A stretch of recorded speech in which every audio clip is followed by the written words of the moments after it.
In this video, we are going to take a look at what are the problems that we face when we start using callback pattern for making asynchronous tasks.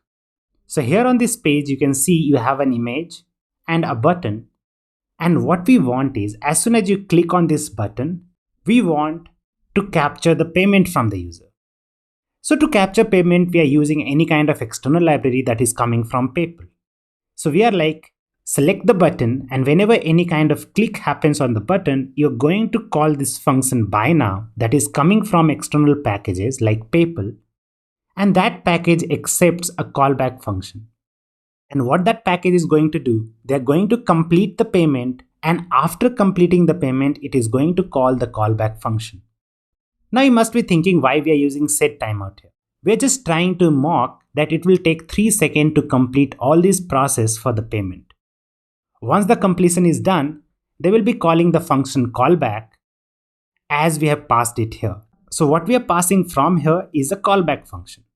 So a better thing would be, why not just name it in a proper way? So create a function, name it after payment, and all you have to do is to call console log payment done. And what you're doing here, you are passing after payment to buy now. So buy now will get access to your function, and it is going to call after 3 seconds. The reason 3 seconds is because we are just trying to mock that it will take 3 seconds to complete the procedure of completing the payment. So now, you're very happy with the things that you have done. As soon as user clicks on the button, you're going to pass this function after payment to buy now that is coming from PayPal, and that function is going to be called after 3 seconds. So go ahead, refresh it, click on buy now, and what you will see after 3 seconds, you will see a message payment done. So this is all well and good until a problem arises. What is happening is, your user started complaining that whenever I click on buy now, the money from my account is being deducted 3 times rather than just once. And you're like, what happened? Means how is it happening? Because here we are just calling the function buy now once, that's all. But the point is, you are calling the function buy now. Buy now is going to be called in present. So here, I'll comment it and say, buy now is the function that is going to be called in present. But the function after payment is going to be called in future.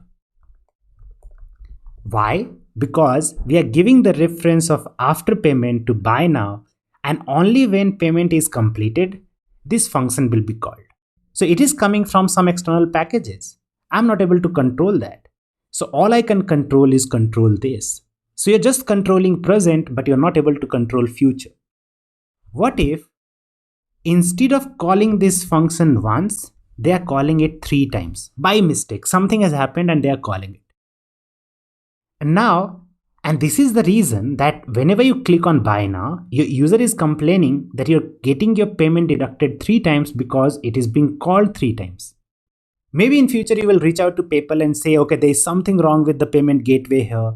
What is going on? So they will be like, oh, sorry, we were trying to test some feature or something like that. But here the point is, you do not have control over buy now. That is the problem. And you have to give control, so you don't know how to fix this kind of a problem. So let's look at some other examples that will convey a similar problem, and then we'll try to see how can we fix that. Say you want to buy a burger. So you go to the burger shop and you're like, I want a burger.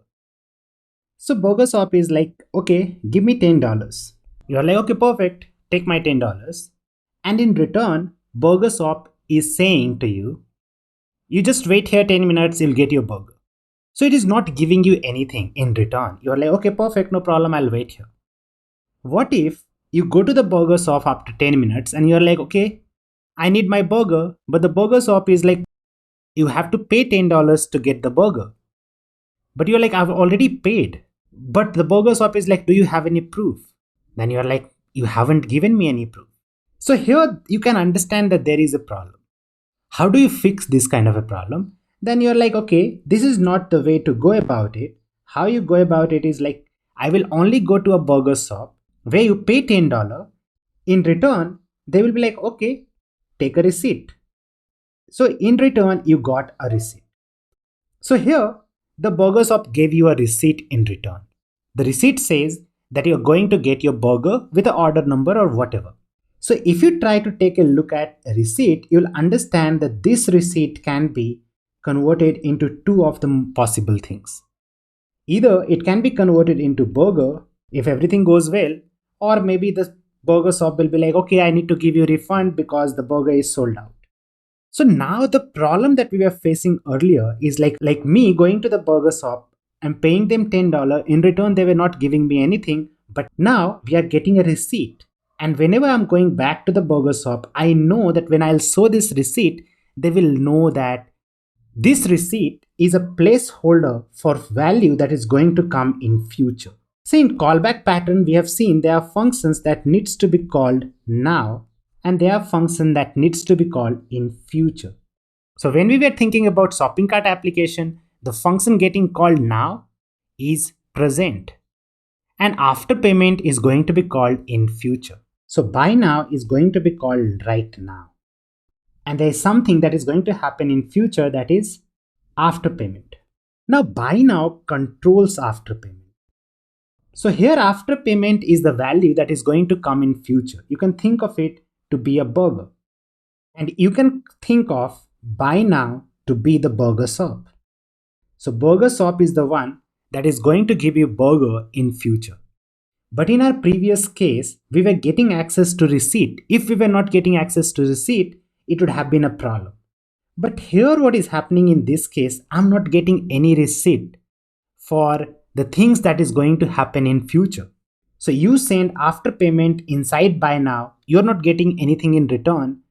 So here the problem is, whenever you go from now to future, there is this boundary. So you're going from now to future, but so future is not giving you any kind of receipt that will make sure that you're going to get burger or the payment in future. It is not giving you any kind of receipt. So from now to future, you are like, okay, you don't have any control.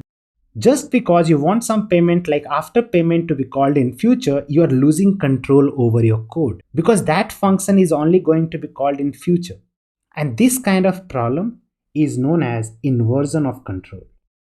The same thing happens when you go onto a website and website is asking you for your email. You give them your email and you're like, perfect, I'm just going to access the website, I'm done. So as soon as you're giving your email to the website, you lost control over your email. Now that website can email you whenever they want. So this is also a case of inversion of control. You lose control over your data just because you want access to some data that is coming in future. So that is the problem that we face when it comes to using callback function while doing asynchronous programming. So this problem is known as inversion of control, and we have seen different examples of it. The examples that we have seen is when we are buying a stuff here, by clicking on buy now, this package is coming from some external library like PayPal. And when we are clicking on buy now, sometimes what is happening, this function is being called multiple times. So in our next video, we will see how promises can solve this problem of inversion of control.